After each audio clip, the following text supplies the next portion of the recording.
I'm sorry. Sitting in this chair hurts my back. I need to do some stretches. Ah, yeah. Yeah.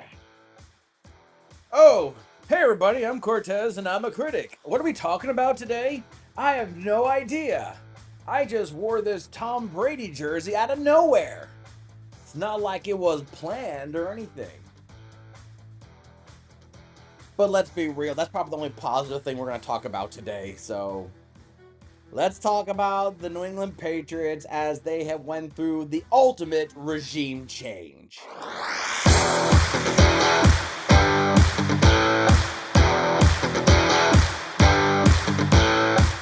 So the New England Patriots, how can I be nice? I am an old man, and that's all you need to know. But I am an old man to remember Drew Bledsoe. And not Drew Bledsoe when he led the Patriots to the Super Bowl against Brett Favre and the Packers. No, no, no, no. I was a late bloomer into football. My first Super Bowl I ever watched, and I mean watched, I mean I paid attention, was Super Bowl between John Elway and Chris Chandler of Atlanta. That technically was my first Super Bowl I watched. And trust me when I say I watched, I didn't pay attention.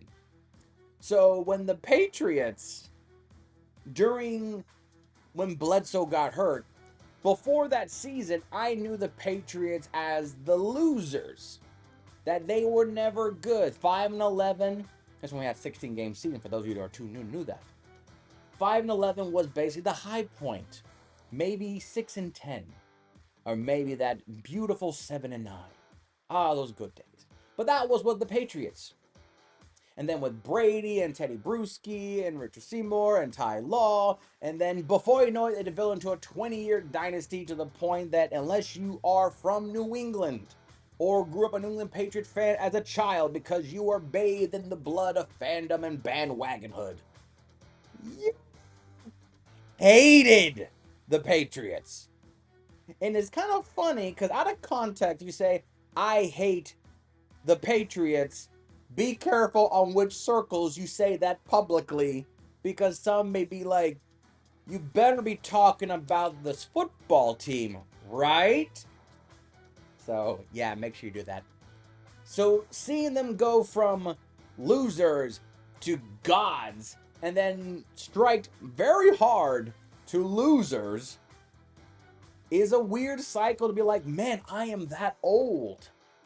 To see this franchise go from that to that, not to mention the rings they've won, they have matched the histories of the Steelers and the Cowboys. Like, and we're right there with you. When they were 0-2 before Brady in Super Bowls, they lost to the Packers and they lost to the Bears. Funny enough, both NFC North teams today. Funny. So, all that, we go to the Patriots today, where Belichick is officially gone, but he's doing fine. All right? He's doing fine. I wish to be that old and have that hot piece next to me when I'm that old. Then again, Super Bowl rings probably dictate a lot. So now we're under Mayo. And just like Mayo, the condiment, it spoiled and it stunk and it got kicked out in place of Mike Vrabel. Which, let's be real, unless Mayo would have won 10 games, he probably still would have been fired in hopes of Vrabel because it was just too accommodating to the Patriots' way. So, sorry, he was dealt a bad hand and had to play it. Drake May was the next new quarterback to basically match another quarterback who also wore number 10 in college. And all that, 7-10 was the best I can give it, and that was being like 7-10. And at worst case, 5-12. No, they said 4-13 is where we belong, and I'm like, yeah. So how much was it Brady and how much was it Belichick? Just asking for a friend. So let's talk about your best game.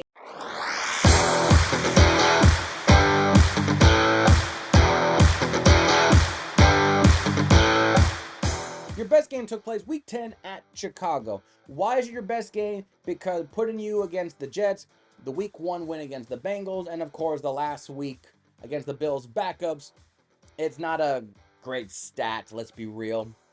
But your time against the Bears, for honestly, the only reason why is because the narrative of Drake May beat the number 1 overall pick quarterback, and you can plaster on the wall and say, my quarterback who was picked 3rd beat your number 1. That really is the narrative. Because the Bears fans, I don't know, the Bears are becoming like the Jets, in that every new quarterback they get, they're like, this is the guy, this is the guy, this is the guy, and you just have to sit back and wait and be like, it's not the guy. But I'll wait till week 17 to tell you that again. He's not the guy. Now, I'm not going to sit here and say Caleb Williams is the guy. No. But this is about Drake May.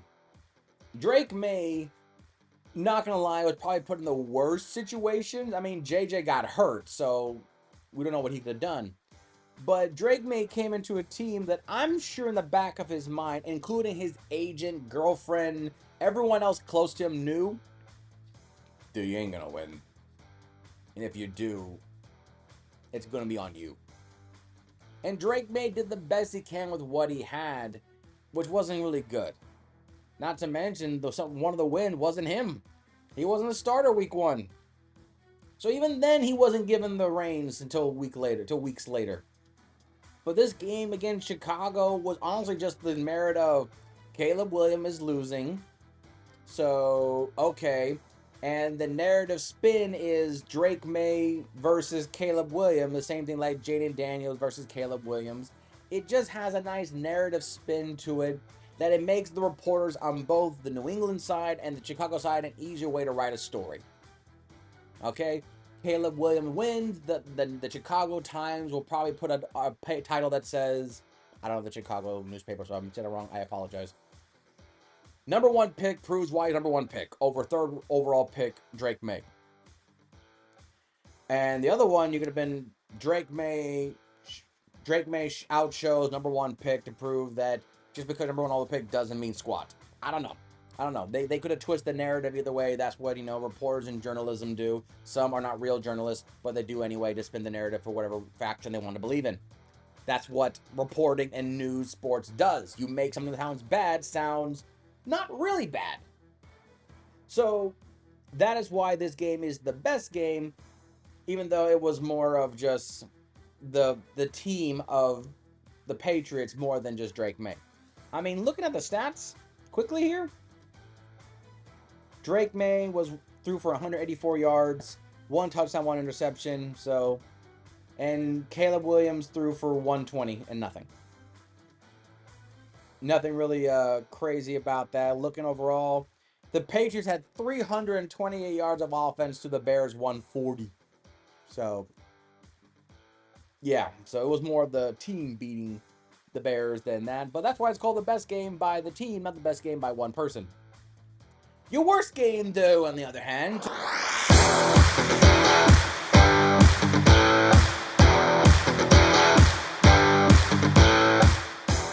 Week 13 versus Indianapolis. Now, for those of us that are old, remember the days of Peyton Manning and the Indianapolis Colts versus Tom Brady and the New England Patriots. It was always a prime time matchup where Brady most likely owned him most of the time, regardless where the game took place, including the playoffs. So, Colts and Patriots have been historically a matchup. And when Andrew Luck was around, there was still technically the matchup between the Patriots and the Colts. It was still there. I said that legacy was going to continue. Now it has come to the realm of just another name on the schedule. Patriots and the Colts don't offer that same type of enthusiasm. And this game, well, we can say, at least this one was, the Colts came in here just trying to find a way to win a game, and the Patriots were more on the sense of, let's develop Drake May and not kill him. So we got 2 young quarterbacks, And even though the game was a 25-24 two-point conversion to win it, because your season's lost, why wait? Drake May played better. He was 24-30 for 238 yards, 1 touchdown, 1 interception, while Richardson was basically 50%, throwing both touchdowns and interceptions. There was nothing really there beyond that. This was more of Drake May making do with what he had. And the was the worst game because really you couldn't beat the Colts team that has no quarterback, really. They have more of a quarterback crisis when it comes to their quarterback play. Drake May proved that he is the better quarterback than Richardson, probably for the whole season in his first year than Richardson has in his multiple seasons. But Drake May is showing to the pretty much the whole organization, guys, I got nobody. And the players I do have, they're not as good as the players I'm going against. Richardson has better offensive weapons than the Patriots does. No doubt about that in every tight end, quarterback, receiver, whatever. I mean, besides quarterback. Receiver, running back, tight end, line. They have it better. So this one was more of a case of, man, can you imagine how good Drake May would be if we actually give him something? So this was the worst game. Probably should have won it. A little embarrassing. Plus the game was at home. Kind of give your fans something to cheer for. Your MVP goes to Drake May. Drake May doesn't have the numbers, the wins that you will expect to say. But to come in there, be 66.6% completion, so he's the son of the Satan, and have, just over 2,000 yards, 15 touchdowns, 10 interceptions, nothing too crazy. But you just can't help but feel like, what do you expect him to do? Jaden Daniels at least got Terry McLaurin. Bo Nix got Cortland Sutton. JJ would have had Jefferson and Addison. Caleb literally had the entire free agency receiving corps, with more included. So Drake May probably had the lowest amount of play. Spencer Rattler had Chris Olave and Alvin Kamara and Taysom Hill on his team when he played. And he was a late round pick. He had more better. Drake May had less talent than others, and he still played as best he can. I would say he's the MVP. I'm not going to say the fans on this video, because I feel like Drake May showed so much promise, but it's like, dude, he's going uphill every time. So Drake May to me is the Patriots MVP. Now when it comes to the draft picks, because it's so early, I have a couple of choices. Do you protect Drake May with William Campbell, offensive tackle from LSU? Do you get a pass rusher because Vrabel loves defense, he's a defensive player himself, and get Abdul Carter to sack quarterbacks in that division? Or do you do what I think what they probably would do with the Panthers and get him a number one receiver to go with his young status to develop a chemistry for the next 10, 15 years? In McMillan from Arizona. I don't know. I feel like Vrabel will probably go more in the trenches or defense. McMillan might be the choice. Also Travis Hunter, but to be that one dude. If the Patriots draft Heisman Trophy winner Travis Hunter, would they give him number 12? No, they won't. And before you say, well, the number's not retired, I'm thinking, you think an unproven NFL rookie is going to get the number of a player that has won 6 Super Bowls and is more than likely guaranteed a Hall of Famer? Would you give a rookie that gets drafted by the Bulls number 23? Would you give the first overall pick best player in baseball that goes to the Yankees and give him number 2? There are some numbers in sport that even if they're not retired, it's almost like a cardinal rule, thinking you cannot wear that number because that player that wore the number has built a legacy that is the foundation to our franchise's history success. Now, that can be complete bull.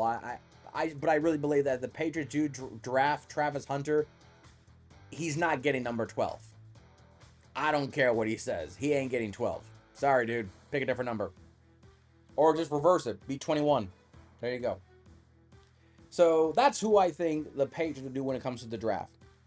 I'm more banking on the Carter and Campbell pick because I feel like it's trenches and I feel like there's more upside to them instead of proving it. But I really want them to invest in offensive weapons for Drake.